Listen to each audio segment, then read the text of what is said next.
You walk around with 50 in your trousers. Diamonds bullying on my chest, no fucking blouse. Super Smash Bros. Ultimate, one of the most highly anticipated games of 2018. There's been a lot of hype and excitement ever since it was first announced in 2007. Now that the game is finally here, does it actually live up to all that hoopla? Thanks to a few insider connections, your boys at the Millennial Gaming Network managed to get our hands on a copy, and we're gonna tell you what Super Smash Bros. Ultimate is really about. Super Smash Bros. Ultimate is the latest game in the Super Mario RPG series. In this game, you follow Mario and all of his Nintendo friends as they travel the multiverse of gaming worlds and fight to see which of their video games is the best. Now, this game has been portrayed as the ultimate Smash Bros. Since it features every character from every video game ever made.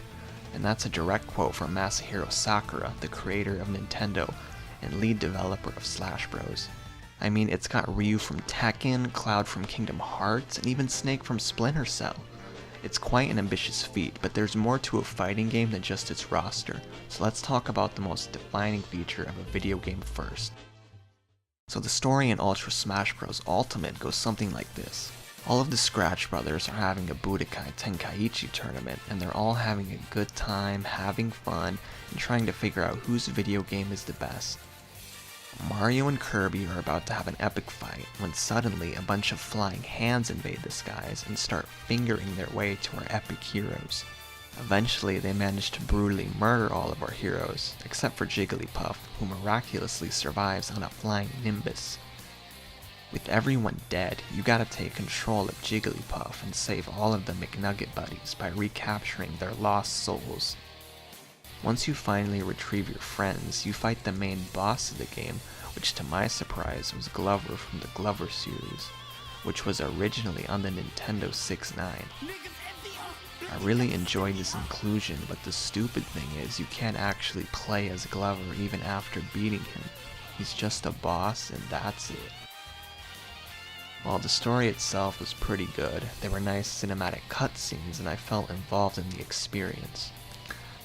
All in all, even though the game doesn't have a story as immersive as other modern games such as Fortnite or Overwatch, it's still worth checking out.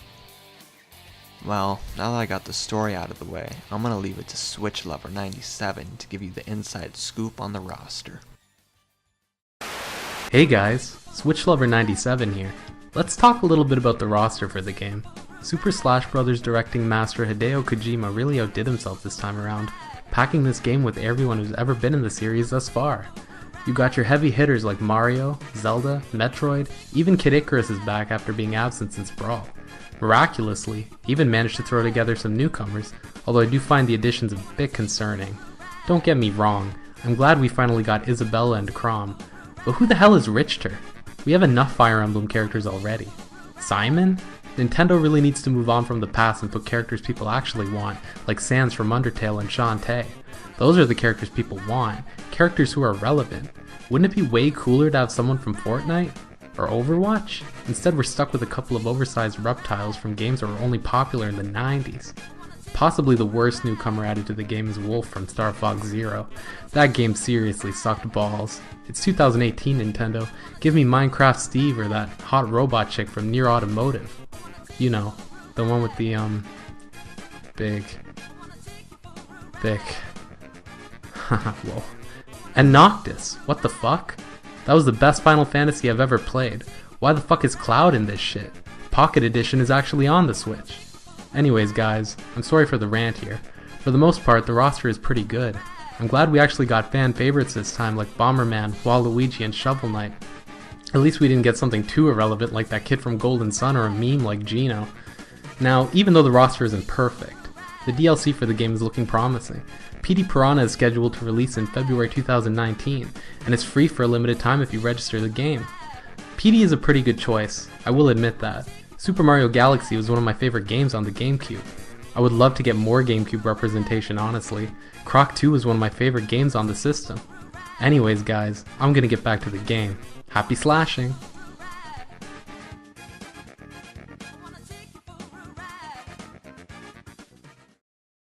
Never seen nothing like this, Splash Brothers with the aim. I wish a nigga would, boy. A nigga sleeping with your missus, nigga call me Young Mellow, cause scoring is my shit, boy. I'm CP3 cause I be dishing and handling the rock, chef cooking with the pot, boy. It's all about the motherfucking money. It's all about the motherfucking money. Online and multiplayer are perhaps the most unimportant parts of any Smash Boys game, but Nintendo put so much time and effort into them, we might as well take a look at what they have to offer. But honestly, I just don't really get the point of this. Smash Bloods is a single player experience, and it just feels like Nintendo is trying to milk the online multiplayer trend. I'd at least be more on board if it was executed well, but this just feels half-assed. It's extremely confusing, especially having to sift through the menus. It's way too hard to even find other players to play with. I played one match with someone named Reggie, and then my console was banned in the middle of the match. I even had a 4-stock lead because he kept on running off of the stage. Must be some salty hacker or some shit, I don't fucking know. Anyway, I don't really understand people who romanticize competitive Smash. There's no skill in it. You press a couple buttons, you block, you jump, sometimes off of the edge to kill your opponent for your epic 360 no-scope montage, and you win. Simple as that. You can name the moves whatever you want.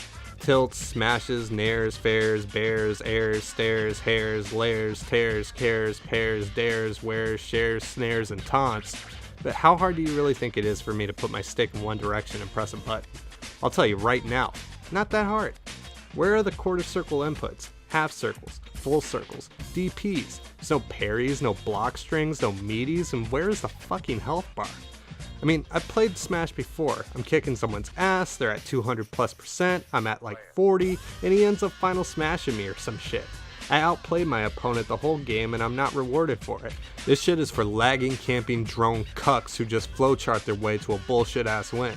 And if you're one of those people, why don't you play me in a real game like Street Fighter 5, bitch? You cuckolds, you love it! Overall, Super Baja Chalupa's multiplayer and online modes are a waste of time. I wish these pointless inclusions had been shelved in favor of more work on the story mode, Warrior of Light. I mean, it's a fine mode. I've been, having fun collecting stickers and, seeing which character's game is the best and all that shit, but it just isn't a whole lot of content for me. I'm not feeling it, but at least we got a Dragon Ball sticker.